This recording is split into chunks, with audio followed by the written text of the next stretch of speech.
I can't wait till she is gone. They say you can't hear anything when you're in a coma. They're wrong. I heard everything, every single word, every laugh, every plan they made to take everything I built. My husband, my own mother, standing over my hospital bed like vultures, dividing up my life while my body lay still, unable to move, unable to scream, unable to tell them that I was wide awake inside this prison of flesh and bone. But here's the thing they didn't know, the thing that's going to make this story worth your time. I was already 10 steps ahead of them. Hey, before I get into all of this, let me just say, if you've ever been betrayed by someone you loved, someone you trusted with everything, then you're going to understand this story in your bones. And if you haven't, well, consider this a warning. Trust me when I tell you the people closest to you can be the most dangerous. My name is Celeste Thompson. I'm 40 years old, and I'm about to tell you how I lost everything and got it all back, plus interest. But first, make sure you hit that subscribe button because this story has twists you won't see coming. Drop a comment and let me know if you've ever had family turn on you. And trust me, you're going to want to stick around for how this ends. Let me take you back to where it all started. I need you to understand who I was before all this happened, because that's the only way you'll appreciate what they tried to take from me. I grew up in South Side Chicago, in a neighborhood where you learned early that nobody was going to hand you anything. My mama, Diane, she raised me by herself after my daddy left when I was 6. We lived in a 2-bedroom apartment that always smelled like pine sol and whatever she was cooking on the stove. Mama worked 2 jobs, mornings at the hospital cafeteria, nights cleaning offices downtown. She was tired all the time. I remember that more than anything else.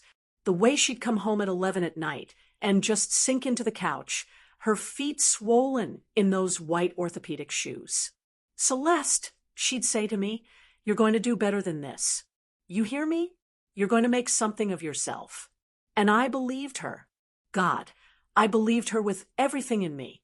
I worked hard, studied hard, got myself a scholarship to Howard University, where I majored in business, came back to Chicago with my degree and a head full of dreams, started working in real estate, saving every penny I could.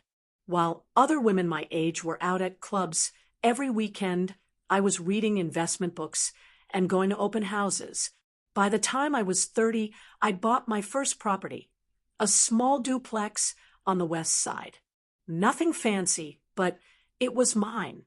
I fixed it up myself, learned how to patch drywall from YouTube videos, painted every room with my own hands, rented it out, and used that income to buy another property, then another. 10 years later, I had a portfolio worth over $2 million. 6 rental properties across Chicago, a commercial building in Bronzeville that housed 3 Black-owned businesses, a savings account that would make your eyes water. I was successful, independent, proud, and somewhere along the way, I met Terrence. Let me tell you about my husband. Terrence Walker was fine. Honey. I mean, the kind of fine that makes you forget your own name for a second. 6'2", smooth dark skin, smile that could light up a whole room. He worked in pharmaceutical sales, drove a nice car, wore tailored suits. He had this way of making you feel like you were the only woman in the world when he looked at you. We met at a business networking event at the Drake Hotel. I was there trying to connect with potential investors, and he was there for his company. He walked up to me at the bar, ordered me a glass of wine without asking what I wanted, which normally would have annoyed me, but he somehow pulled it off, and said, "I've been watching you work this room for the past hour. You're impressive." I laughed. "You've been watching me?" "Hard not to," he said. "You carry yourself different, like you know exactly who you are." That was 5 years ago. We dated for 2 years before he proposed. Married 3 years ago in a beautiful ceremony at the DuSable Museum. My mama cried the whole time, kept saying how proud she was, how I'd finally found a good man. I should have paid more attention to what Terrence didn't have instead of what he did. See, he had the car, the clothes, the charm. What he didn't have was assets. No property, no real savings. His sales job paid well enough, but he spent everything he made. When we got married, I owned everything, the house we lived in, the properties, the investments. And I was fine with that. I loved him. I thought we were building something together. I was so stupid. About a year into our marriage, I made a decision that I thought was smart at the time. Protective, even. I was sitting in my lawyer's office, reviewing my will and my estate plan. Howard Jennings, my attorney, been working with him for years. He looked at me over his reading glasses and said, "Celeste, you need to think about asset protection. If something happens to you, if there's ever a lawsuit or a challenge to your estate, you want to make sure everything is secure. What do you suggest?" I asked. Some people transfer their assets into a family member's name. Someone you trust completely. That way, if anything ever happens, the assets are already protected. I thought about it. Who did I trust completely? My mama. She'd sacrificed everything for me, worked herself to the bone, so I could have opportunities she never had, never asked me for anything, even when I knew she was struggling. When I started making real money, I tried to give her things, offered to buy her a new car, a new house, but she always refused. "I don't need all that," she'd say. "I'm proud of you, baby. That's enough for me." So I made the decision. I transferred all my properties into her name. The rental properties, the commercial building, everything. On paper, my mama owned it all. I was just managing it. I called her and asked her to come over. It was a Saturday afternoon, and I made her favorite fried chicken, collard greens, macaroni, and cheese. We sat at my kitchen table, and I slid the papers across to her. "What's this?" she asked. "It's paperwork for the properties." I said, "Mama, I'm putting everything in your name. For protection. My lawyer recommended it." Her eyes went wide. "Celeste, baby, I can't." "You're not taking anything," I interrupted. "It's still mine. You're just holding it. If anything ever happens to me, if Terrence and I ever have problems, if there's ever any legal issues, the properties are protected. You understand?" She stared at those papers for a long time. Then she looked up at me with tears in her eyes. "You trust me with all this?" "Of course I do," I said. "You're my mama. You're the only person in this world I trust completely." She signed the papers, hugged me tight, told me she loved me, and I felt good about it. Safe. That was my first mistake. Looking back now, I can see all the signs I missed. All the little things that should have told me something was wrong. Like how Terrence started asking more questions about my properties. Not in a concerned husband kind of way, but in a calculating way. "So your mama owns all the buildings now?" he'd ask casual-like while we were watching TV. "On paper, yeah, but I still manage everything." "But if something happened to her, what happens to the properties?" "They come back to me. It's all in the trust documents." He'd nod, but I could see him thinking, processing, or the way my mama started acting different around me. More interested in my business.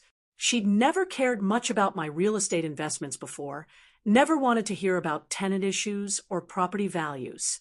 But suddenly she was asking questions. "How much is that building in Bronzeville worth now? How much rent are you collecting every month? What happens if you can't manage the properties anymore?" I thought she was just taking an interest, being supportive. I was so blind. And then there was the way Terrence and my mama started spending time together without me. Little things at first. She'd call him instead of me. They'd have conversations that would stop when I walked into the room. Once I came home early from a property inspection and found them sitting in my living room, papers spread out on the coffee table, talking in low voices. "What's going on?" I asked. They both jumped like I caught them doing something wrong. "Nothing, baby," Terrence said, smooth as butter. "Your mama was just asking me about some Medicare stuff. I was trying to help her understand her benefits." "I can help with that," I said. "It's fine," Mama said, gathering up the papers quickly. Terrence already explained it. I should have looked at those papers, should have asked more questions. But I trusted them, both of them. It was a Tuesday in October when my life changed. I remember because I just finished showing a property to potential tenants, and I was driving home on Lake Shore Drive.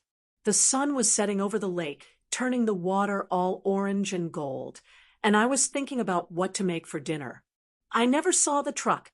The police report said the driver ran a red light, 60 miles an hour, right into the driver's side of my Mercedes.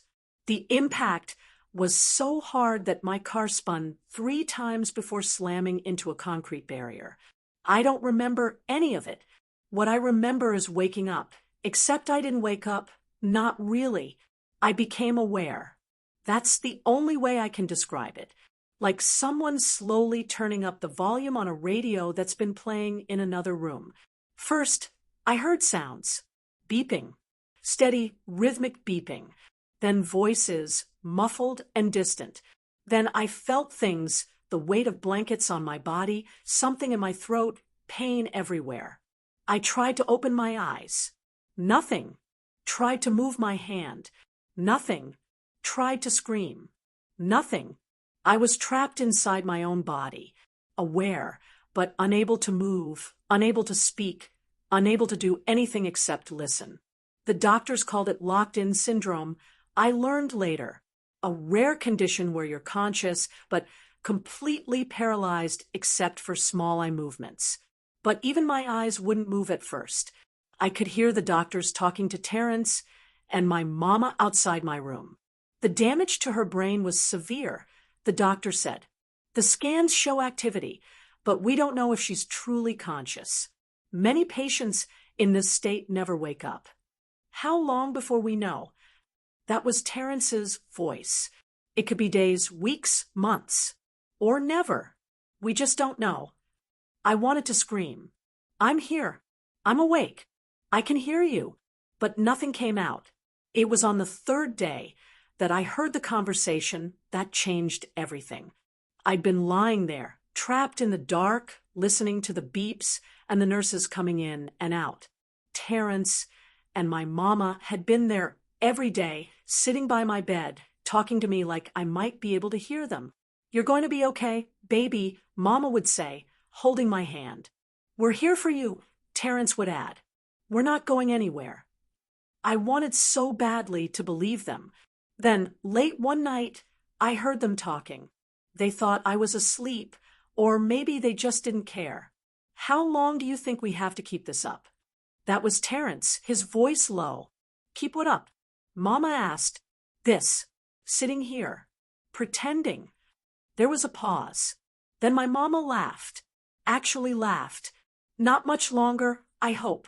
The doctor said her brain activity is declining. She might not make it another week." My heart, if it could have raced, it would have. But I was frozen, trapped, forced to listen. "And if she does make it," Terrence asked, "what if she wakes up?" "She won't," Mama said, so certain, so cold. "And even if she does, she'll be a vegetable. The lawyer said that if she's incapacitated, you have power of attorney over her medical decisions, and I have control of all the assets, all those properties," Terrence said, and I could hear the smile in his voice. "Worth what, $2 million? At least, plus her savings, plus the life insurance. We split everything 50-50 like we agreed." 50-50, Mama confirmed.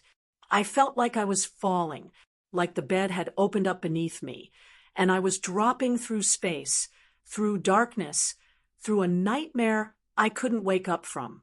My husband, my mother, They were planning to take everything. I was thinking, Terrence said, once this is all settled, once we have the money, I might remarry. There's this woman at work, Shanae. She's been interested for a while. Mama laughed again. At least wait until we have the death certificate. Terrence. They both laughed then, standing over my hospital bed, planning my death, planning how to spend my money, laughing. And I couldn't do anything except lie there and listen. The next few days were torture.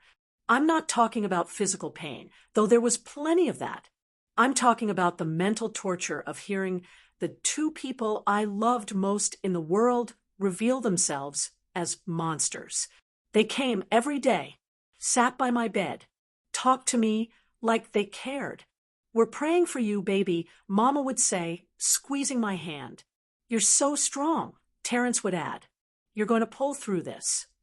And then, when they thought I was unconscious when the nurses left, and it was just the two of them, they showed their true faces. "The lawyer said we can start liquidating the properties once she's been unresponsive for 30 days, Mama said one afternoon. "What about her friends? Her business associates? Won't they ask questions?" Terrence asked, "Let them ask. I'm her mother. You're her husband. Who's going to question us?" "What about Howard? Her attorney?" Mama snorted. "Howard Jennings is 70 years old and halfway to retirement. He won't fight us. Besides, once the properties are sold, what's he going to do? The money will already be gone." I wanted to weep. I wanted to rage. I wanted to grab them both and shake them and scream in their faces. But I couldn't even blink. I started trying to move anything. One finger, one toe, anything to signal that I was awake, that I could hear them, that I was still here. Nothing worked. The doctors came in every day to run tests. They'd shine lights in my eyes, prick my skin with needles, call my name. "Celeste, can you hear me? If you can hear me, try to blink." I tried. God, I tried with everything in me. But my body wouldn't respond. Still no response. The doctor would tell Terrence and Mama, "I'm sorry. Her condition is not improving." And I'd hear Mama sigh, all dramatic, playing the devastated mother. "My baby," she'd cry. "My poor baby." It would have been funny if it wasn't so horrifying. On day 15, they tried to kill me. I heard them talking to the doctor outside my room. Dr. Morrison, a kind woman who'd been checking on me every day. "Doctor, we need to discuss Celeste's quality of life," Terrence said, his voice all somber and concerned. "What do you mean?" Dr. Morrison asked, "Is this really living?" Mama chimed in. "She's just lying there, machines breathing for her, feeding her. She wouldn't want this. Celeste was always so independent, so full of life. She'd hate being like this." "Mrs. Thompson, I understand this is difficult," Dr. Morrison started. "We want to discuss taking her off life support." Terrence interrupted. There was a long silence. "It's only been 2 weeks," Dr. Morrison said carefully. "We've seen patients improve after months. It's too early to make that decision." "But she's not improving," Mama pressed. "You said so yourself. No response, no progress. Why prolong her suffering?"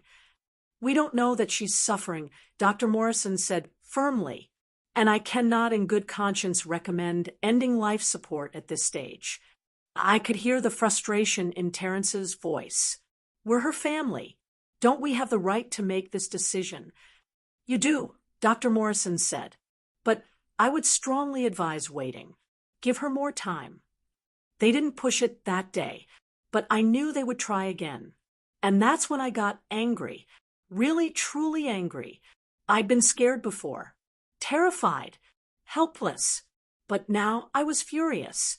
These people thought they could take everything I'd built, everything I'd worked for, thought they could kill me and walk away with my life like it was nothing. But they didn't know something. They didn't know about the precaution I'd taken. They didn't know that I'd already outplayed them. Let me back up and tell you what I haven't told them. What I haven't told anyone. Remember when I said I put all my assets in my mama's name? That was true. But what I didn't tell you was what happened 6 months before the accident. I was lying in bed one night, couldn't sleep, just thinking about things the way you do at 3 a.m. And I started thinking about those assets in my mama's name. Started thinking about what would happen if something happened to her, if she died suddenly or got sick, and this was just a random thought that popped into my head. What if she turned on me? It seemed crazy at the time. My mama turn on me? Impossible. But I was a businesswoman. I built everything I had by being smart, by thinking ahead, by protecting myself. So the next day, I called Howard Jennings. Howard, I need to revise the Asset Protection Trust. I said, what changes do you want to make? He asked. I want to add a trustee, a neutral third party who has to approve any transfer or sale of the properties. Someone outside the family. Who did you have in mind? I thought about it. Who could I trust? Who was completely neutral? Who had nothing to gain from my assets? And then I thought of Regina. Regina Martinez was a woman I'd met through a real estate investment group. She was a retired accountant, sharp as a tack, honest to a fault. We weren't close friends, but we respected each other. I'd helped her with some property tax issues once, and she told me if I ever needed anything, I could count on her. I called her that same day. Regina, I need a favor. A big one. I explained the situation. Explained that I wanted someone outside my family to have oversight of my assets, just as a precaution. You want me to be your trustee? She asked. I want you to be the one who has to approve any sale or transfer of my properties. Nothing happens without your signature. And I want you to promise me something. If anything ever seems suspicious, if my mama or my husband ever try to move my assets without a really good reason, you block it. Celeste, that's a huge responsibility. I know, but I trust you. And honestly, it's probably nothing. Probably just me being paranoid.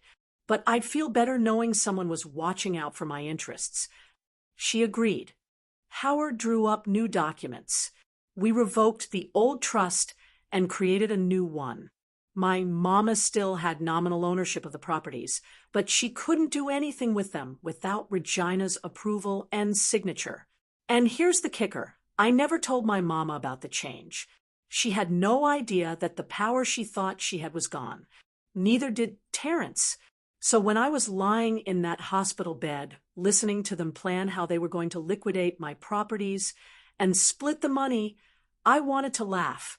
They were planning a heist that would never work. They were counting money they would never see. And they had no idea. If you're still with me, hit that like button, because this is where things get really interesting. There was a nurse who worked the night shift. Her name was Patricia, but everyone called her Pat. She was in her 50s, had been a nurse for 30 years, had kind eyes and gentle hands. She talked to me while she worked, even though she thought I couldn't hear her. All right, Celeste, I'm going to turn you now. Honey, gotta keep you comfortable. Let's check these vitals. You're doing good, girl. You keep fighting. I started to love those nights when Pat was on duty. She treated me like a person, not a body. One night, about 3 weeks into my coma, Pat was in my room, checking my 4 when Terrence and my mama came in. They didn't know she was there. She was behind a curtain on the other side of the room, charting something. We need to talk to Dr. Morrison again, Mama said.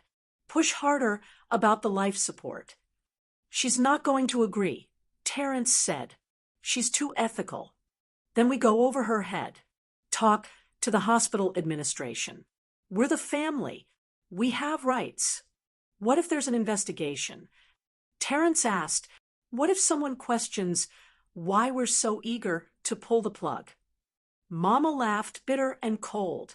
Who's going to investigate? She's in a coma. She's not going to wake up and tell anyone anything.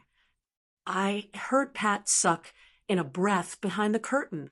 Besides, Mama continued, the longer she stays like this, the more medical bills pile up. That's money coming out of our inheritance. You're right, Terrence said. We should. Excuse me. Pat's voice cut through the room like a knife. She stepped out from behind the curtain, and I could hear the steel in her tone. I need to finish my patient checks. You'll need to step outside. We were just... Terrence started. Outside. Now. They left. Pat came to my bedside. I felt her take my hand. Celeste, she whispered. I don't know if you can hear me, honey, but if you can, I need you to know something. I heard what they said, and I'm going to make sure nobody touches your machines without proper cause. You understand? Nobody is pulling any plugs on my watch. I wanted to cry, wanted to squeeze her hand, wanted to thank her, but I couldn't do any of it. Before we continue, I need to ask you to do something for me. If this story is resonating with you, if you know what it's like to be underestimated or betrayed, leave a comment below. Tell me your story. And make sure you're subscribed, because the way I turn this around, you're not going to believe it.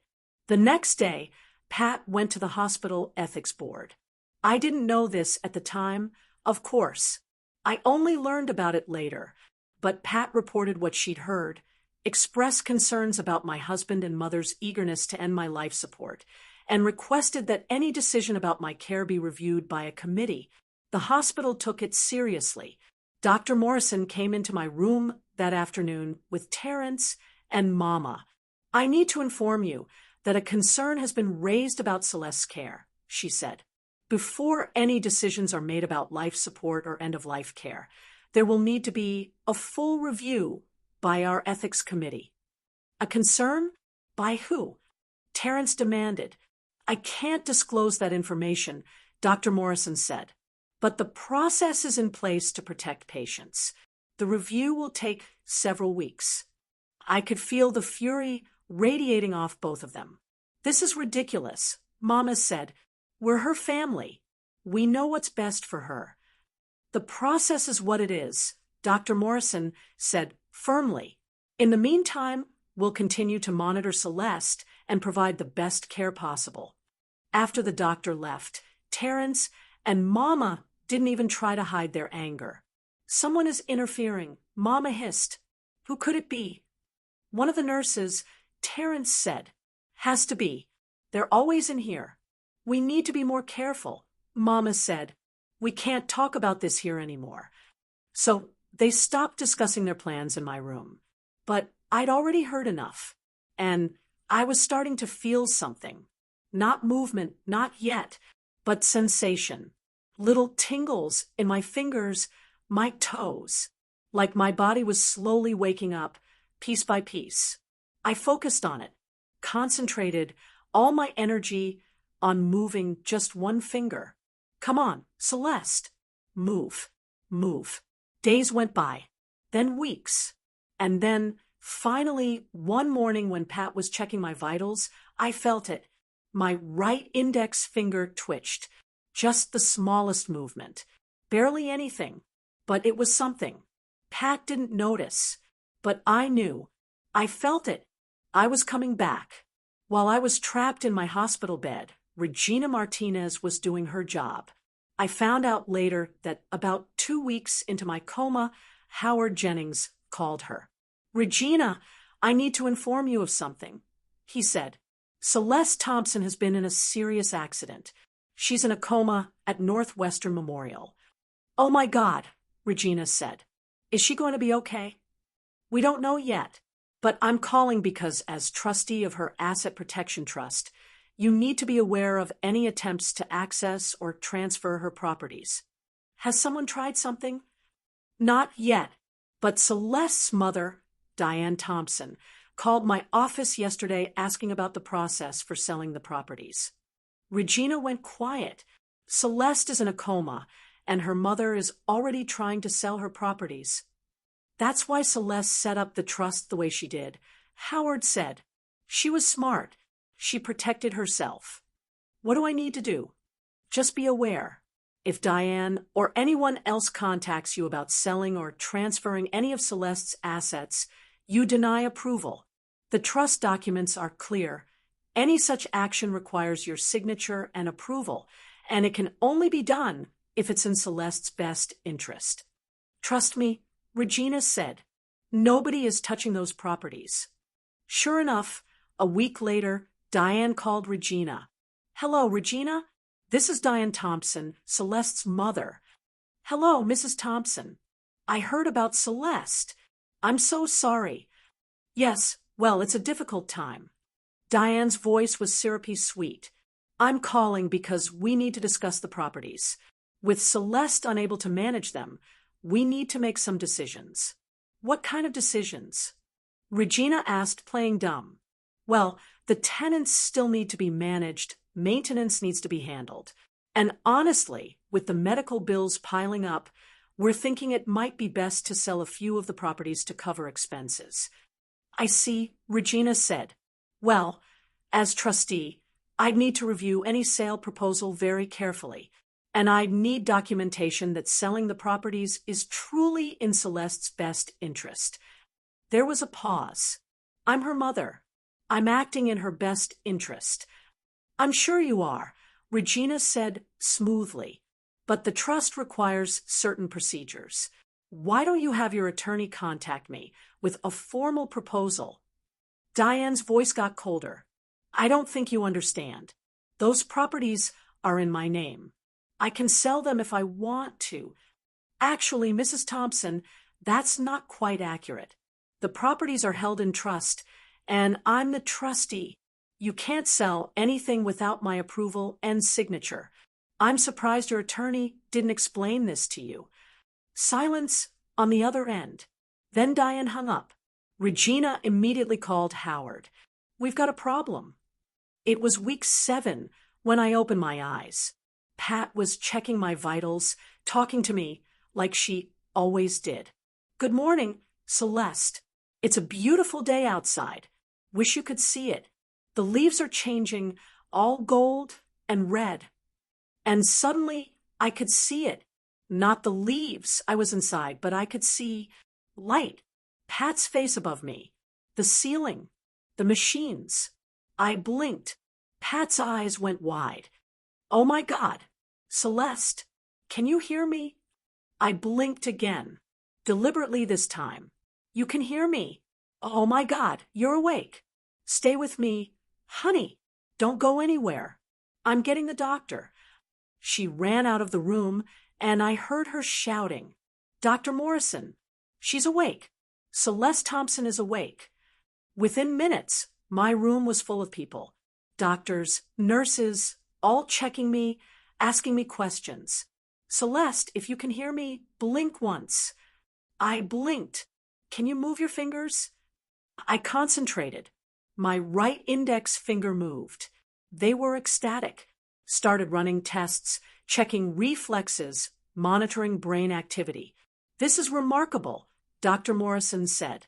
Her brain activity is increasing rapidly. She's emerging from the coma. How long until she can talk? Someone asked. Hard to say. She still has the breathing tube in. We'll need to see if she can breathe on her own first. But this is an excellent sign. I wanted to tell them everything.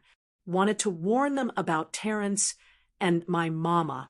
Wanted to ask them to call Regina, call Howard, protect my assets. But I couldn't speak. Not yet. Someone must have called Terrence and Mama because they showed up an hour later. I saw them walk into the room, saw the shock on their faces.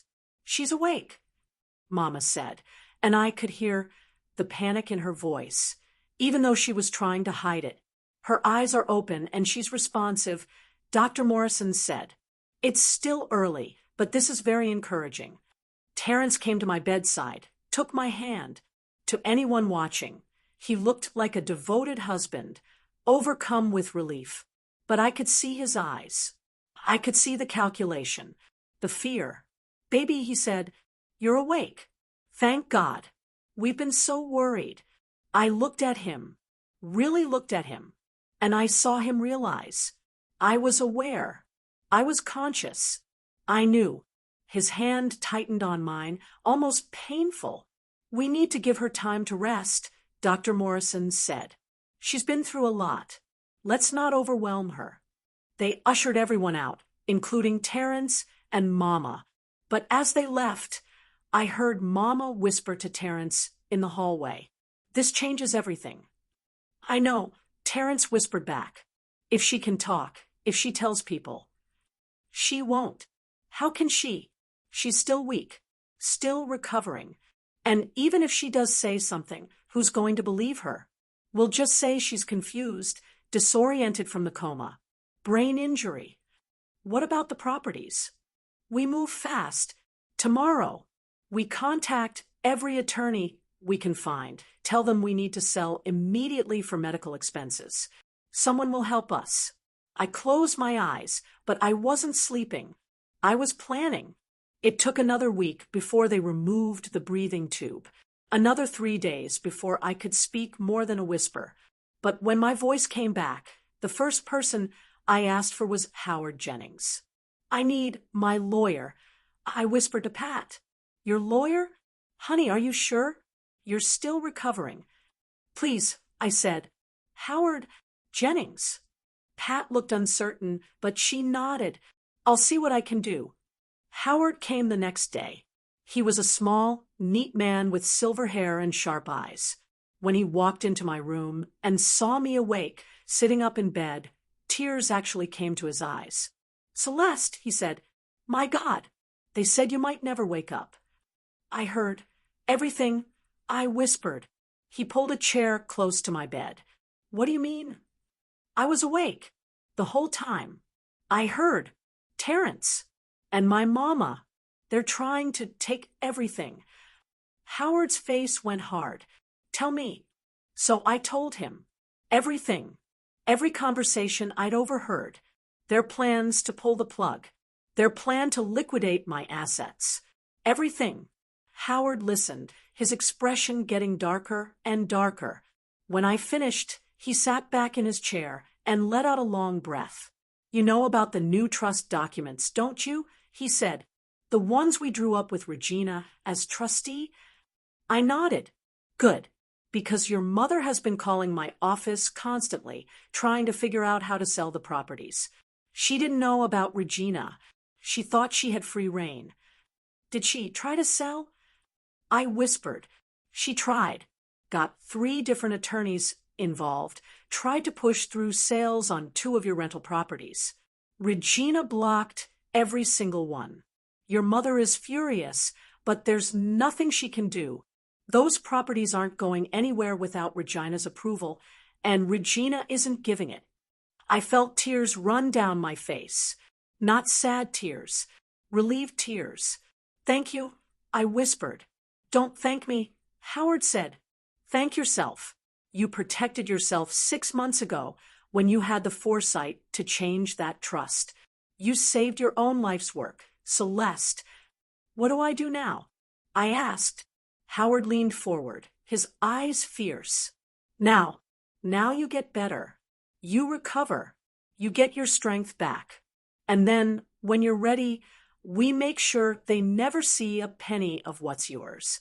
We make sure everyone knows exactly what they tried to do." The next 3 weeks were hard. Physical therapy, speech therapy, occupational therapy. My body had to relearn how to do everything. How to sit up without help. How to stand. How to walk. But I worked at it like my life depended on it. Because in a way, it did. Terrence and Mama came to visit every day, still playing their roles. The devoted husband, the worried mother. But now I could see them clearly, could see the desperation in their eyes every time I made progress, every time I got stronger. "You're doing so well, baby," Mama would say, holding my hand. And I'd look right at her and think, "I know what you are. I know what you tried to do." But I didn't say anything. Not yet. I was waiting. One day, Regina came to visit. I'd asked Howard to bring her, said I wanted to thank her personally. When she walked in, Terrence was there. He had no idea who she was. "Celeste," Regina said, smiling warmly. "It's so good to see you awake." "Regina," I said, my voice stronger now. "Thank you. For everything." "Who's this?" Terrence asked, that fake friendly smile on his face. "This is Regina Martinez," I said, watching his face. "My trustee." The smile disappeared. Just for a second, but I saw it. The recognition. The fear. "I don't think we've met," he said, recovering quickly. "No, we haven't," Regina said coolly. "But I've certainly heard a lot about you. From the attorneys who've been trying to sell Celeste's properties on your behalf." Terrence went pale. "I don't know what you're talking about." "Don't you?" Regina said. "Let me refresh your memory. The commercial building in Bronzeville, the duplex on the west side. Ring any bells?" "Those belong to Celeste's mother," Terrence said. "Not that it's any of your business." "Actually, it's entirely my business," Regina said. "As trustee, I have to approve any sale or transfer of those properties. And I haven't approved anything, nor will I." She turned to me, her back to Terrence. "Celeste, I'm so glad you're recovering. Don't worry about your properties. They're safe. Everything you built is safe." After she left, Terrence stood there, staring at me. "What did you do?" he asked quietly. "Protected myself," I said, "months ago, before the accident." "You don't trust your own family?" I laughed. Actually laughed, even though it hurt my chest. Good thing I didn't, right? Considering what you and my mama were planning. His face went blank. "I don't know what you think you heard." "I heard everything, Terrence. Every word. Every plan. I was awake. The whole time. Trapped in my body, unable to move, unable to speak. But I heard you. I heard her. I heard you planning to take everything and leave me to die." He opened his mouth, closed it, opened it again. "Celeste, baby, you're confused. The coma, the medication." "Don't," I said, my voice hard. "Don't insult me by lying to my face. Get out. This is my wife's hospital room. Get out." He left, and I called Howard. "I'm ready," I said. "I'm ready to fight back." I was discharged from the hospital 6 weeks after waking up from my coma. I didn't go home. I went to a rehabilitation facility, continued my physical therapy, got stronger every day, and I planned. Howard worked with me to gather evidence. Pat, the nurse who'd saved my life, agreed to give a statement about what she'd overheard. The hospital provided records showing the requests to discontinue life support. Howard pulled all the documentation of the attempted property sales. 3 months after the accident, I was strong enough to walk without assistance, to speak clearly, to face them. I called a family meeting, told Terrence and Mama to meet me at Howard's office, told them it was time to discuss my recovery and my estate. They came, thinking they still had a chance, thinking they could still manipulate me, still convince me I was confused, still take what they wanted. They had no idea what was waiting for them. Howard's conference room was on the 15th floor, all glass and steel, overlooking the city. When Terrence and Mama walked in, they saw me sitting at the head of the table, strong, clear-eyed, very much in control. Regina was there. Howard was there. And there was one more person, a man they didn't know. His name was Detective Marcus Clay, from the Chicago Police Department's Financial Crimes Unit. "What's this?" Mama asked, suspicion all over her face. "Sit down," I said. They sat. I looked at them for a long moment. My husband of 3 years. My mother of 40 years. The 2 people I'd loved most in the world. The 2 people who'd tried to take everything from me. "Let me tell you a story," I said, "about a woman who was in a terrible accident, who fell into a coma, and while she was lying in that hospital bed, unable to move, unable to speak. She heard the two people she trusted most planning to steal everything she'd worked for, planning to end her life so they could take her money. Mama started to speak. I held up my hand. I'm not done. This woman, see, she'd been smart. Months before the accident, she'd protected her assets, put them in a trust with an independent trustee, changed all the documents, revoked the power she'd given to her mother. And when her husband and her mother tried to sell those assets, tried to liquidate her life's work, they couldn't because she'd already outplayed them. Celeste, you're confused. Terrence started. I have recordings, I said quietly. They both froze. The hospital has security cameras, audio monitoring in ICU rooms for patient safety. Every conversation you had in my hospital room was recorded, and I have access to all of it. It was a bluff. There were no recordings, but they didn't know that. I watched the color drain from Mama's face. I heard everything. I continued. Your plans to pull the plug. Your plans to sell my properties. Your plans to split my money 50-50. I heard you laugh about it. I heard you, Terrence, talk about remarrying before I was even buried. I heard you, Mama, talk about finally having everything that belongs to me. You can't prove. Mama started. Howard slid a folder across the table. Actually, we can. Financial records showing attempted sales of Celeste's properties. Hospital records showing requests to discontinue life support against medical advice. Witness statements from hospital staff who overheard concerning conversations. Phone records showing extensive communication between the two of you during Celeste's coma. Detective Clay leaned forward. We're investigating this as attempted fraud and possibly attempted murder. The DA is reviewing the case now. The room went silent. Terrence stood up. I don't have to listen to this. No, you don't, I said, but you should know I've filed for divorce. And I'm contesting everything. You won't get a penny from me, Terrence. Not one penny. In fact, because we live in Illinois, an equitable distribution state, and because I can prove fault on your part, you might walk away owing me money. He stared at me, and for the first time, I saw real fear in his eyes. You can't do this, he said. Watch me. He left, slamming the door behind him. I turned to my mother.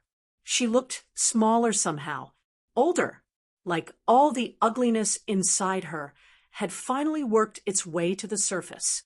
Celeste, baby, I can explain. Don't, I said. Don't call me baby. Don't call me your daughter. You stopped being my mother the moment you stood over my hospital bed and laughed about taking everything I had. I raised you, she said, and there were tears in her eyes now. Real tears. I sacrificed everything for you. Worked 2 jobs. Gave you every opportunity. You owe me. And there it was.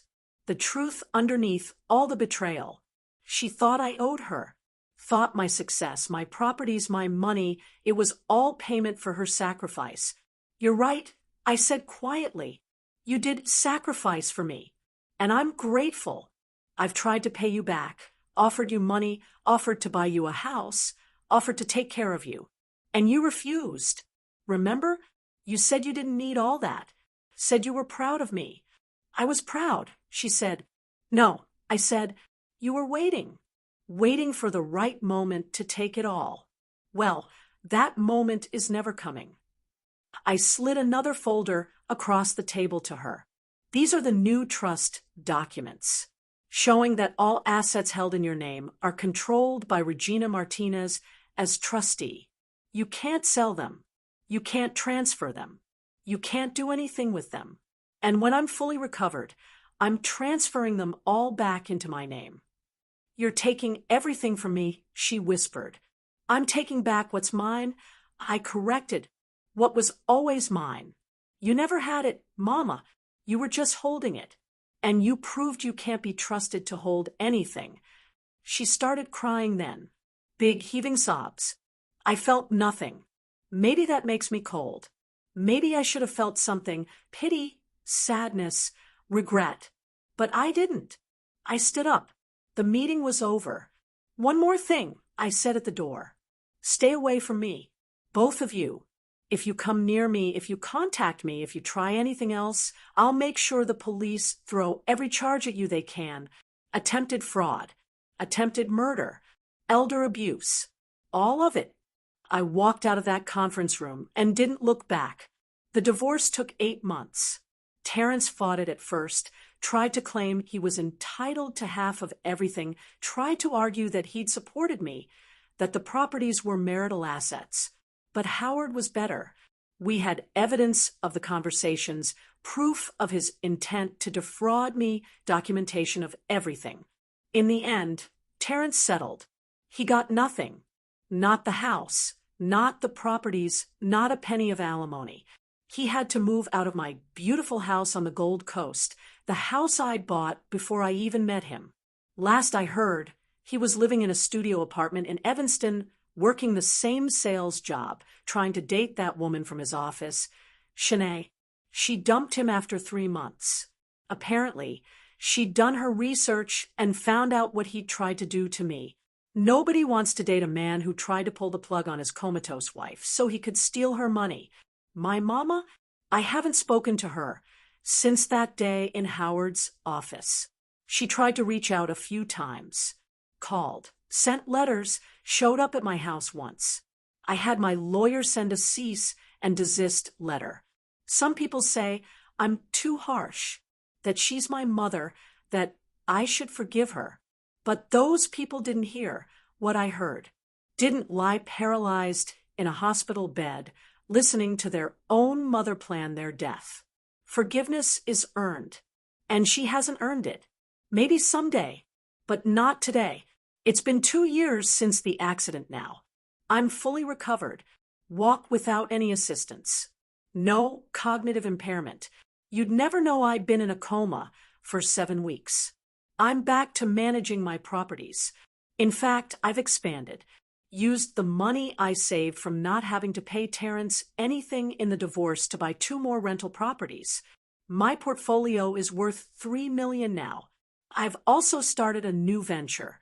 I'm teaching financial literacy classes to Black women in Chicago, teaching them what I learned the hard way, how to protect yourself, how to build wealth, how to make sure nobody can take what's yours. The classes are free. I don't make any money from them, but I get something better than money.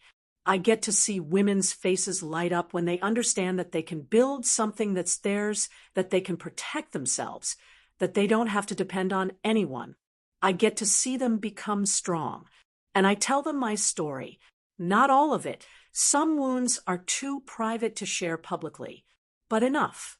Enough. So they understand why it matters to protect yourself, even from the people you love, especially from the people you love. 6 months ago, I got a visitor I wasn't expecting.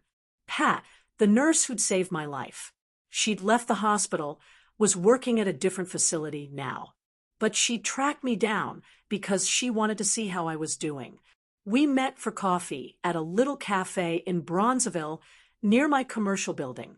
You look good, she said, smiling at me across the table. Healthy, strong. I am, I said, thanks to you. I just did my job. No, I said, you did more than that. You listened. You paid attention. You cared enough to act. Most people wouldn't have. She stirred her coffee, quiet for a moment. Then she looked up at me. Can I tell you something? She said.